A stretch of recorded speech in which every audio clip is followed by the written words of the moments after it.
It's funny to see how quickly things can change in Hollywood.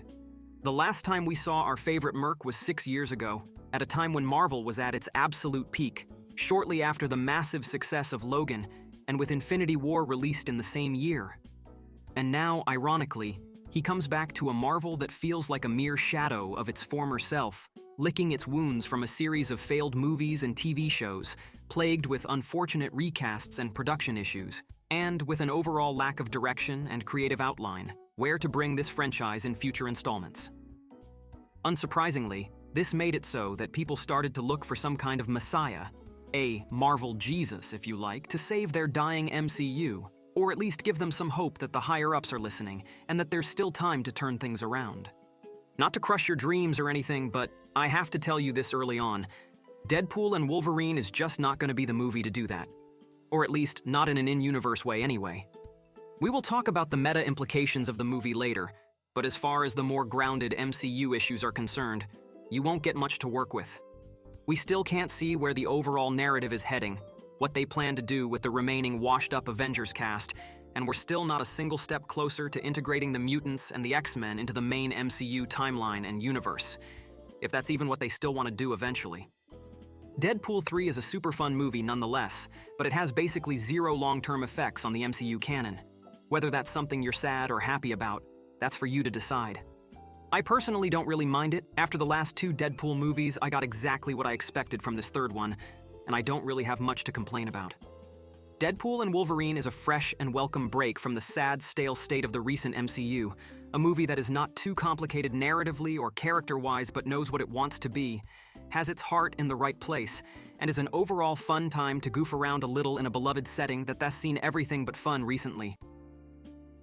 At this point, I would normally start going into the story in more detail, but there really isn't much to talk about here.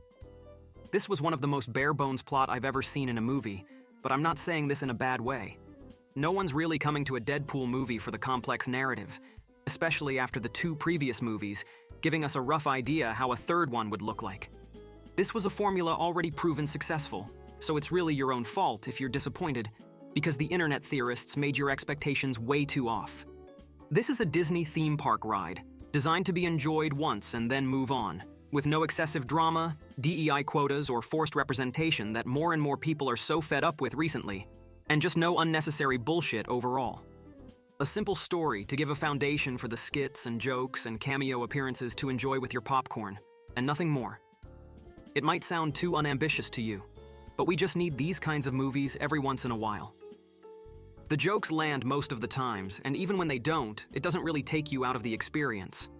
When someone talks exclusively in jokes for 2 hours straight, it's inevitable that some of them will miss the mark. But that just makes Deadpool a little more grounded and relatable as a result in some weird way.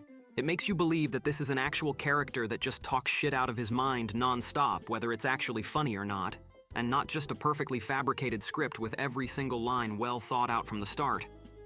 It's also funny to see how Deadpool does fundamentally the same type of humor that Love and Thunder tried to replicate, but it just works so much more in the context of this franchise, with these characters and this style.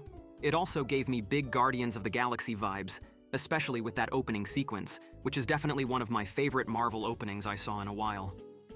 Of course, the jokes would be half as funny if it weren't for the actor's flawless delivery. Ryan Reynolds is unsurprisingly still lavishing in this role, like it was made for him from the beginning of time. And Hugh Jackman is once again here to prove us that he is not just the actor who happens to be playing Wolverine, he is Wolverine. Without, and now, with the classic suit. There were parts of the film that I felt like were lacking a bit, but to elaborate on that, I need to give a small spoiler warning for the story. Nothing too special, there isn't much to spoil here anyway besides the cameos, but be warned just in case. So, Deadpool 3 suffers from the same pseudoscience time/dimension travel issues it had since Infinity War, that it just simply doesn't make sense. Why exactly can Deadpool talk to Happy to join the Avengers? This would either mean that they exist in the same universe, which is obviously not true, or that he can freely travel through dimensions, maybe with Cable's gadget or something, and he could just hop over to them. But the point of the whole story was that he doesn't want to abandon his found family in his own dimension. He doesn't want to just replace them. Or was he planning to work as an Avenger from home office? You could say that there is a different Avengers team in his own universe, But as far as I remember, the title card before the scene specifically said Earth 616, which is supposed to be the main MCU universe. I know it's just for a skit and it's not really important, but Marvel tries so desperately to make us believe that their system is logical and believable, that things like that just make it more confusing. Same with the TVA explanation of anchor points. How can you tie a universe's death to a linear point in time with Logan's death, when all time is supposed to exist all at once?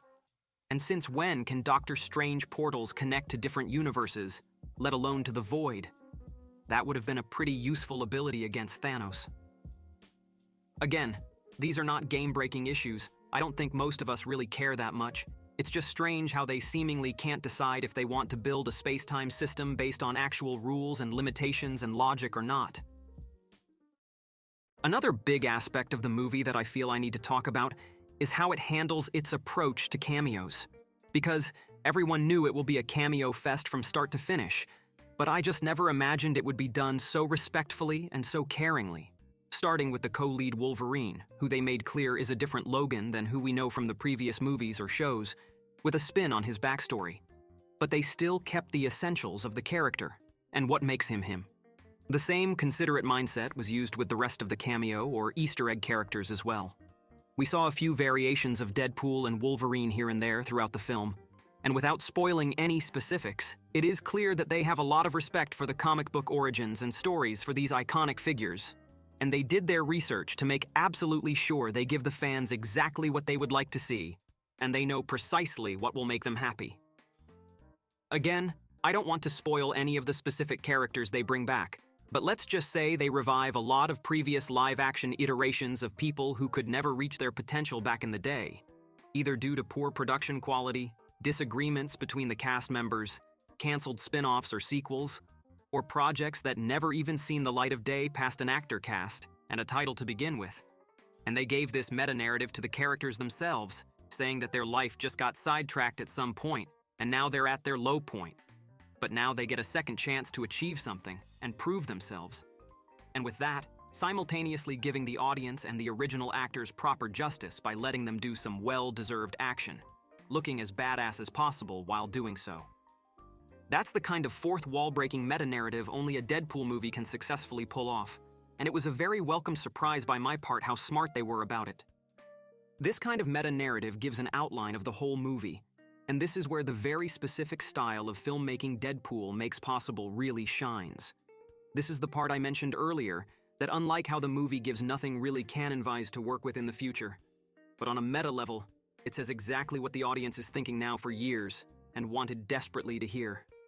Because if you think about it, what is exactly the narrative story of this movie? There are special anchor points in the form of people who hold their respective universes together and give them their solid foundations.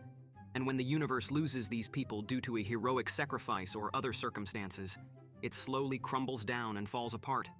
And there are the businessman in the fancy suits who don't really care about the fate of these universes or the people within them. They just want to use the situation to advance in their own corporal career and quickly generate some good-looking numbers for show. Of course, they can't do it the same way as they used to, due to the fact the social norms in the company's value system has drastically changed recently. But ultimately, he still have the same end goal. He just has to hide it better or sugarcoat it a bit. As a result, this attitude leads to the sudden and inevitable death of that universe. But he doesn't care about that as long as at the end of the day he gets his well-earned paycheck and promotion. First, they have the idea to just simply replace the anchor characters with another one with similar qualities.